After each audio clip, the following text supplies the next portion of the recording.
नमस्कार दोस्तों, आपका हमारे प्री आईटीआई यूट्यूब चैनल में बहुत बहुत स्वागत है।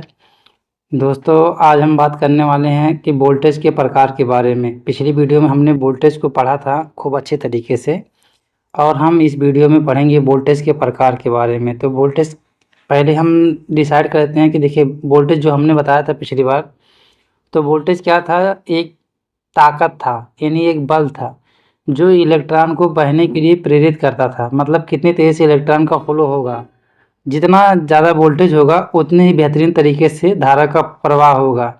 चाहे आप धारा का प्रवाह कहो और चाहे आप इलेक्ट्रॉन का प्रवाह कहो, दोनों बात एक ही है। जब इलेक्ट्रॉन प्रवाह होगा, इलेक्ट्रॉन के प्रवाह के समूह को विद्युत धारा कहते हैं। ठीक, अब मान लीजिए कि हमारे पास एक सर्किट है। ठीक, यहाँ पे एक मिनट, हमारे पास एक सर्किट है और मान लीजिए कि यहाँ पे एक बल्ब लगा हुआ है। ठीक, अब यहाँ पे देखिए कि ये वोल्टेज लगा है, तो वोल्टेज क्या है? 240 वोल्टेज है। अब ये सर्किट से जैसे इलेक्ट्रॉन यहाँ से फ्लो होगा तो ये बल्ब जलने लगेगा। तो इलेक्ट्रॉन जो फ्लो होता है उसी का मतलब ज़्यादा संख्या में जब इलेक्ट्रॉन फ्लो होता है तो वही विद्युत धारा का रूप ले लेता है। तो वोल्टेज को अगर हम देखेंगे तो वोल्टेज ये यहाँ से धक्का देने का काम करेगा, यही धक्का देगा तब जाकर के इलेक्ट्रॉन का फ्लो होगा। जब तक ये धक्का नहीं देगा तब तक इलेक्ट्रॉन का फ्लो होगा ही नहीं। तो अब वोल्टेज के यहाँ देखेंगे, हमारे पास जो वोल्टेज है तो ये देखेंगे, इलेक्ट्रिक वोल्टेज को निम्न भागों में विभाजित किया गया है। जो इलेक्ट्रिक वोल्टेज होते हैं उनको इतने भागों में विभाजित किया गया है। वैसे तो अगर हम बात करेंगे तो बहुत सारे में विभाजित किया गया है, लेकिन यहाँ से देखेंगे एक है लो वोल्टेज। लो वोल्टेज कुछ नहीं है, जो देखिए 0 वोल्टेज से लेकर के 250 वोल्टेज तक को हम लो वोल्टेज कहते हैं। और देखिएगा, जो हमारे घर में सप्लाई आता है वो 250 के ही आसपास सप्लाई आता है, उससे ज़्यादा सप्लाई हमारे घर में नहीं आता है। क्योंकि हमारे पास जितने भी इक्विपमेंट है, जैसे कि मोटर हो गया, ये छोटा जिसको बोलते हैं सेंट्रीफ्यूगल पंप, और देखिए कूलर हो गया, फ्रिज हो गया, पंखा हो गया और बल्ब हो गया। इन सबको अगर हम 250 वोल्ट या 240 वोल्ट या 230 वोल्ट तक सप्लाई दे देते हैं तो ये प्रॉपर काम करने लग जाते हैं। ठीक, तो इसीलिए हम 250 वोल्टेज तक की यूज करते हैं।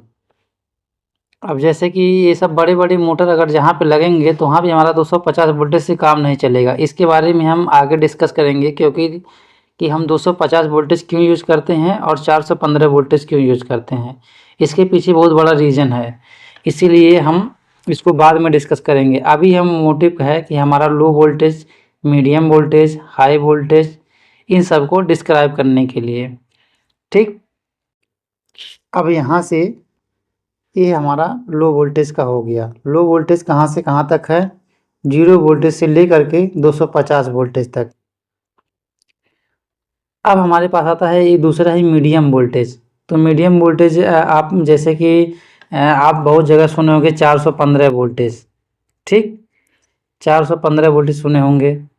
तो ये हो गया 450 440 वोल्टेज सप्लाई आया है, 415 वोल्टेज सप्लाई आया है। तो ये जो होता है ये 3 फेस मोटर है। 415 वोल्टेज ये 3 फेस का सप्लाई है जो 415 वोल्टेज है। अब अगर हम देखेंगे तो जैसे यहाँ पे 230 वोल्टेज आप सप्लाई चेक करते हैं, तो अगर 3 फेज मतलब इसमें सिंगल फेज होता है 230 वोल्टेज में, और इसमें होता है 3 फेज। इसमें सिंगल फेज का मतलब ये है कि एक ही तार आया रहेगा फेज वाला, और 3 फेज का मतलब है ऐसे ऐसे 3 तार आए रहेंगे 3 फेज का, एक आर, एक वाई और एक बी। तो यहाँ पे हमारा हो गया 415 वोल्टेज सप्लाई, तो इसको हम बोलेंगे मीडियम वोल्टेज। अब देखिए एक होगा हाई वोल्टेज, जो देखिए 650 से लेकर के और 33 किलो वोल्ट सप्लाई है, जो जिसको बोलते हैं हाई वोल्टेज। और एक आता है एक्स्ट्रा हाई वोल्टेज जो 33 किलो वोल्ट से ऊपर होगा। अब हम एक चीज़ और बताते हैं कि अगर अपने भारत में अगर हम विद्युत जनरेशन की बात करें तो 11 किलो वोल्ट, ना तो कम और ना ही ज़्यादा, जो पावर प्लांट होता है जैसे वाटर प्लांट, ठीक, और विंड प्लांट, और एक न्यूक्लियर है, एक नया भी आया है न्यूक्लियर पावर प्लांट, जिस पे इसको बहुत तेज़ी से काम किया जा रहा है न्यूक्लियर पावर प्लांट पे। तो इन सब में अगर हम बात करेंगे तो ये सब 11 किलो वोल्टेज सप्लाई को जनरेट करते हैं, ठीक। अब उसको बढ़ाने के लिए जैसे हम मान लीजिए 11 किलो वोल्टेज सप्लाई को अगर जनरेट कर लिए हैं तो क्या करेंगे, इसको एक जगह से दूसरी जगह भेजने के लिए या तो हम कम कर सकते हैं या तो ज़्यादा कर सकते हैं, लेकिन जो हमारा मेन जनरेट होता है 11 किलो वोल्टेज होता है। अब इसको 250 वोल्टेज हमको सप्लाई चाहिए, मान लीजिए कि पावर जनरेशन है, ये जनरेशन है, अब हमको 250 वोल्टेज सप्लाई चाहिए, तो हम क्या करेंगे, एक ट्रांसफार्मर यूज करेंगे और जो कि स्टेप डाउन ट्रांसफार्मर। तो ये ट्रांसफार्मर के बारे में जब हम पढ़ाएंगे तो इसको हम डिस्क्राइब करेंगे कि transformer step down step up कई प्रकार के ट्रांसफार्मर होते हैं, single phase, three phase transformer. और तो इसके बारे में हम बाद में बात करेंगे जब ट्रांसफार्मर वाला चैप्टर आएगा तब। तो हमको 11 किलो वोल्ट से कम करेंगे तो तब हम जा कर के 240 वोल्टेज सप्लाई हमको मिलेगा, 240, 250, 230, तो आप कुछ भी बोल सकते हैं क्योंकि वोल्टेज क्या है, प्लस माइनस 10% अप या डाउन हो सकता है वोल्टेज, और करंट जो है प्लस माइनस 5% अप या डाउन हो सकता है, और फ्रीक्वेंसी जो है प्लस माइनस 2% अप या डाउन हो सकती है। ये तो सब बहुत डीपली की बात है, इसको हमको ध्यान नहीं रखना है, लेकिन हम जो बता रहे हैं यहाँ पे ट्रांसफार्मर का, अगर हमको 11 किलो वोल्ट सप्लाई जनरेट किया हुआ है लेकिन हमको ज़रूरत है 250 वोल्टेज की, तो हम यहाँ पे एक ट्रांसफार्मर यूज करेंगे जो कि हमारा वोल्टेज लग जाएगा।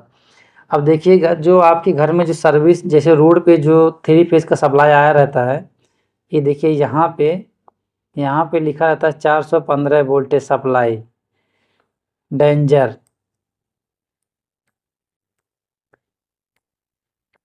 11,000 वोल्टेज, सॉरी 415 वोल्टेज तो लिखा रहेगा, और देखिए यहाँ पे लिखा है 11,000 वोल्टेज, 11 किलो वोल्टेज, यानी कि या तो 11,000 वोल्टेज लिखा रहेगा, या तो 11,000 लिखा रहेगा, या तो फिर 11 किलो वोल्टेज। हजार को जो कि किलो में कन्वर्ट कर दिया है, ये 1,000 बराबर 1 किलो, इसीलिए कहीं कहीं 11 किलो वोल्ट बोलता है या तो फिर 11,000 बोल देता है। तो अब वहाँ से मान लीजिए 11,000 आया, तो यहाँ पे देखिएगा वहाँ रोड पे आपको बहुत सारा ट्रांसफार्मर लगा रहता है, तो ट्रांसफार्मर का क्या काम होता है, वो सप्लाई को डाउन करके जो कि 230 वोल्टेज में या 240 वोल्टेज में सप्लाई दे देता है। अब ट्रांसफार्मर के बाद यहाँ से फिर हमको घर में मिलता है सप्लाई। अगर हम डायरेक्ट 11 किलो वोल्ट अगर सप्लाई यूज करेंगे तो हमारा इस घर का सप्लाई अगर यूज करेंगे तो हम यूज नहीं कर पाएंगे, जो कि हमको बहुत प्रॉब्लम होगा, ठीक। इसीलिए ट्रांसफार्मर का काम वोल्टेज को डाउन करना होता है। अब वोल्टेज को ही क्यों डाउन करता है, करंट को क्यों नहीं, इसके पीछे बहुत सारा रीज़न है, इसको भी हम बाद में बात करेंगे जब हम पावर जनरेशन का चैप्टर पढ़ाएंगे तो उसमें हम इसके बारे में डिसाइड करेंगे। भाई अगर मान लीजिए वोल्टेज को डाउन करता है तो करंट को भी डाउन कर सकता है, क्योंकि अगर जब करंट अगर डाउन हो जाएगा तो वोल्टेज ऑटोमेटिक डाउन हो जाएगा, क्योंकि V बराबर I/R होता है। तो अगर वोल्टेज डाउन, अगर मान लीजिए करंट डाउन कर देते हैं तो वोल्टेज अपने आप डाउन हो जाएगा। इन सब चीज़ों को हम अच्छी तरीके से डिस्कस करेंगे, अभी तो सिर्फ हम यही बता रहे हैं कि 215 वोल्ट, ठीक। अब यहाँ पे देखिए मीडियम वोल्टेज और लो वोल्टेज और हाई वोल्टेज हम बता दिए। अब देखिए एक होता है एक्स्ट्रा हाई वोल्टेज, जो 33 किलो वोल्ट से ऊपर, 33 किलो वोल्ट से ऊपर अगर हम 11 किलो वोल्ट की बात करेंगे तो हाई वोल्टेज सप्लाई होता है। देखिएगा वहाँ पे लिखा रहेगा डेंजर,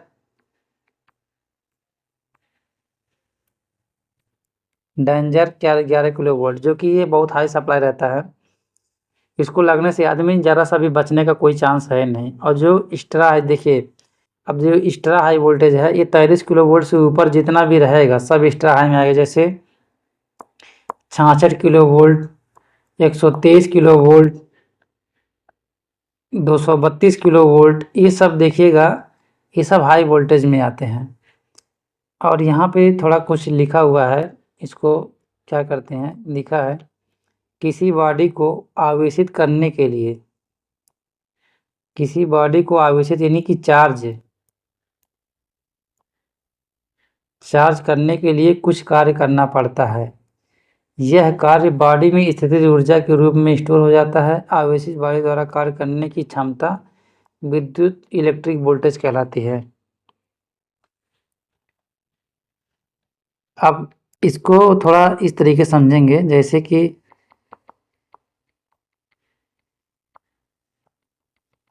मान लीजिए कि हमारे पास एक बैटरी है, ठीक।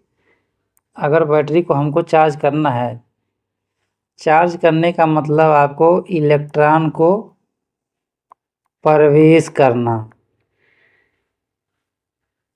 इलेक्ट्रॉन को प्रवेश करना, क्योंकि जब विद्युत धारा बहेगा तो इलेक्ट्रॉन ही जाते हैं। जब यहाँ पे इलेक्ट्रॉन बैठेंगे, जब पूरा भर जाएंगे तो बोलते हैं बैटरी चार्ज हो गई है। यानी इलेक्ट्रॉन को प्रवेश ही बैटरी का चार्ज अथवा डिस्चार्ज कहलाता है। अगर इलेक्ट्रॉन निकल जाएंगे तो हो जाएगा डिस्चार्ज।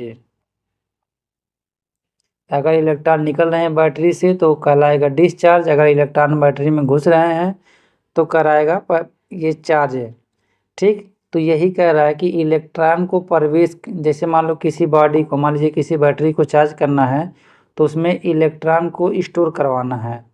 तो इलेक्ट्रॉन को स्टोर करवाने के लिए जो कार्य, जैसे जो कार्य करेंगे, जिसकी ऊर्जा की आवश्यकता होगी, तो ये हमारा वोल्टेज कहलाता है। वोल्टेज के थ्रू ही हम इलेक्ट्रॉन का यानी चार्ज का यानी आवेश का स्टोर कर सकते हैं किसी बैटरी में, ठीक। अब दोस्तों जो हमने ये वोल्टेज समझाया है, ये देखिए 240 वोल्ट एक घर में हो गया, घर में। और ये देखिए एक कंपनी में, एक कंपनी में हो गया। ये सब भी कंपनी में यूज होते हैं। और ये ट्रांसमिशन लाइन में, ये ट्रांसमिशन लाइन में यूज होता है 33 किलो वोल्ट, ये सब, ठीक। ज़्यादातर आपको यही मिलेगा 230 वोल्टेज। अगर आप नॉर्मल टेक्नीशियन है तो आपको 250, 0 से 250 के वोल्टेज पे आपको काम करना आना चाहिए। एक होता है एक्स्ट्रा और low voltage, EL extra low voltage, जो कि क्या होता है, जैसे कि कैमरा का केबल,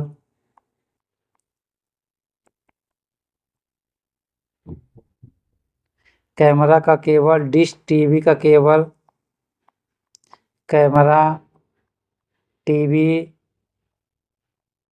डिश, इन सब का केबल जो होता है वो एक्स्ट्रा लो वोल्टेज में आता है।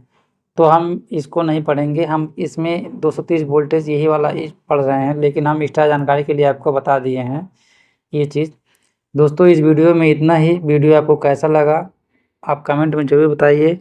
अगर वीडियो आपको अच्छा लगा हो तो वीडियो को लाइक करिए और हमारे चैनल को सब्सक्राइब करिए। हम मिलेंगे आपसे अगली वीडियो में, तब तक के लिए जय हिंद।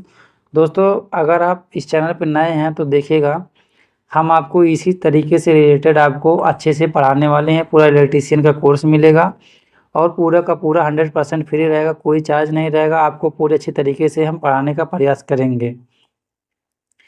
अब वोल्टेज का देखिए कि किया गया कार्य बटे आवेश, वोल्टेज का फार्मूला आपको समझ में सबको ही मैं पहले ही बता दिया था। तो हम मिलेंगे आपसे अगली वीडियो में, तब तक के लिए जय हिंद दोस्तों। लेकिन चैनल को ज़रूर सब्सक्राइब करें और वीडियो को लाइक करें।